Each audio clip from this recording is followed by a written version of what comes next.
જય જવાન જય કિસાન। તો ફાઇનલી અમે નાસિક થી 4-5 દિવસે ઘરે આવી ગયા છે અને આજે ખેતરમાં રાઉન્ડ લગાવ્યા છે કે નવી શાકભાજી કેટલી ઉગી છે ને કેટલી નથી ઉગી। એને લગભગ 5 થી 6 દિવસ થયા છે। જો આ છે ચોળાફળીનો પાક જેવો તો લાઈનથી લાઈન ઉગીને તૈયાર થઈ ગયો। ચોળાફળી બિલકુલ આમ દાણેથી દાણો બધા ઉગી ગયા છે અને આ બાજુ પણ પાક ઘણા ખરા ઉગીને તૈયાર થઈ ગયા છે। તો તમને બધાને જણાવતા આનંદ થાય કે અમારી ચોથી શાખાનું ઓપનિંગ કરવા જઈ રહ્યા છીએ અમે થરાદમાં। થરાદ વાસીઓની માંગણીને ધ્યાનમાં લઈ અને 1લી તારીખ 9મા મહિનાના દિવસે અમે થરાદમાં ઓપનિંગ કરવા જઈ રહ્યા છીએ। જેનું સ્થળ છે તમને હું બતાવી દઉં। સ્થળ છે એનું ધીમા 3 રસ્તા અભેપુરા વાવ રોડ વિદ્યુત બોર્ડની સામે થરાદ। તો તમને બધાને જાહેર આમંત્રણ પણ છે અને સહકાર આપવાનો પણ વિનંતી પણ કરું છું। તો 1લી તારીખે 9મા મહિનાની બધા મારા જાહેર આમંત્રણને સ્વીકારી લેજો। મારા બર્થડેના દિવસે મારા પપ્પાએ ઓપનિંગ રાખ્યું છે।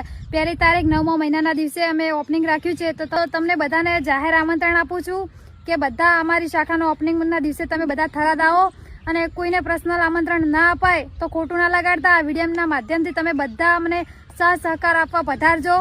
જય જવાન જય કિસાન।